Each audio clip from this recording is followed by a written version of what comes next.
दशकों बीत गया, जमाना बीत गया, या आज भी हमारी और आपकी माँ जब हम झोला लेकर के दूसरे राज्यों में पढ़ने के लिए, इलाज कराने के लिए और काम करने के लिए जाते हैं तो लोड चुआती है कि नहीं चुआती है?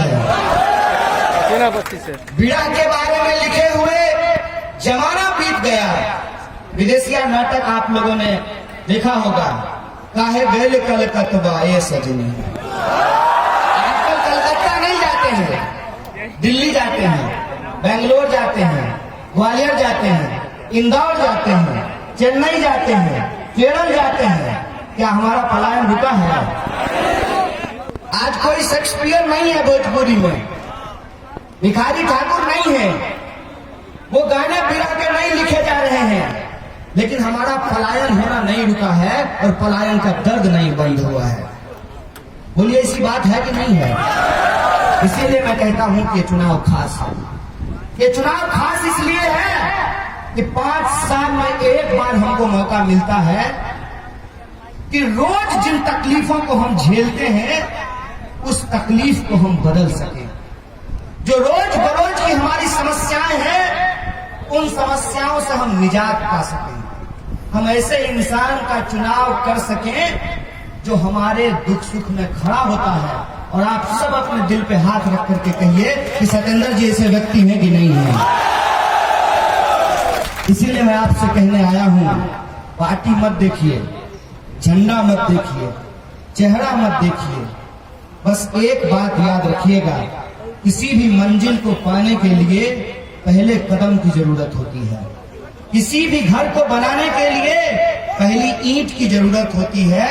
जैसे बूंद बूंद घड़ा भरता है, वैसे ही एक एक विधायक को जिताने से बहुमत मिलता है।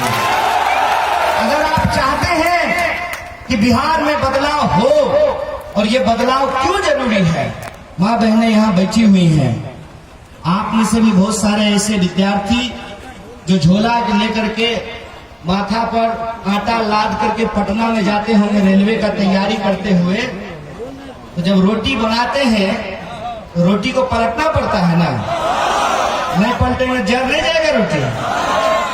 15 साल हो गया इस सरकार को, सरकार पलटना चाहिए कि नहीं पलटना चाहिए?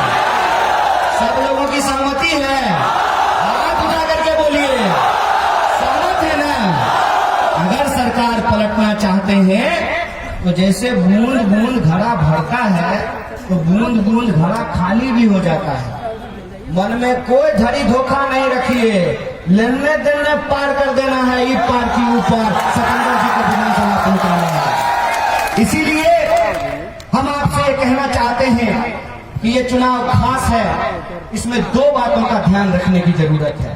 पहला तो ये पुरान खटोला लेकर के, बेटे कोई बात नहीं, अरे आपको कौन नहीं जानता है, आप ऐसा कैंडिडेट थोड़ी हैं कि बरसाती मेढक की तरह आए हैं चुनाव लड़ने के लिए। आपको इनके बीच में रहने वाले आदमी हैं, आपको अपना चेहरा दिखाने का जरूरत नहीं है। आपका काम बोलेगा, लोगों के लिए जो आपने लड़ा है इनका ईमान बोलेगा। मैं कह रहा था कि चुनाव में 2 चीजों का ध्यान रखना पड़ेगा। पहला तो ये पुरान खटोला लेकर के लोग घूम रहे हैं, अब बुद्धू सब उसको चील गाड़ी बोलता है। हम लोग भी पीछे पीछे दौड़ते थे और कहते थे चील गाड़ी जा रहा है। चील गाड़ी पे जो घूमने वाले हैं वो आ करके बिहार में इधर उधर की बात करते हैं, उनको पता ही नहीं है बिहार का मुद्दा क्या है। कहते हैं ना, जाके पैर न फटे बिवाई ऊका जाने फिर। उनको क्या मालूम है कि बिहार के नौजवान किन समस्याओं से जूझ रहे हैं? उनको क्या मालूम है कि बिहार के किसान किन समस्याओं से जूझ रहे हैं? उनको क्या मालूम कि बिहार के लोगों की तकलीफ क्या है? उनके लिए तो चुनाव सीजन है, जैसे परवल में सीजन पर होता है, चुनाव सीजन है उनके लिए। सीजन में आए हैं, घूम घाम के चले जाएंगे। लेकिन बिहार के जो नौजवान हैं वो जानते हैं कि उनकी स्थिति क्या है।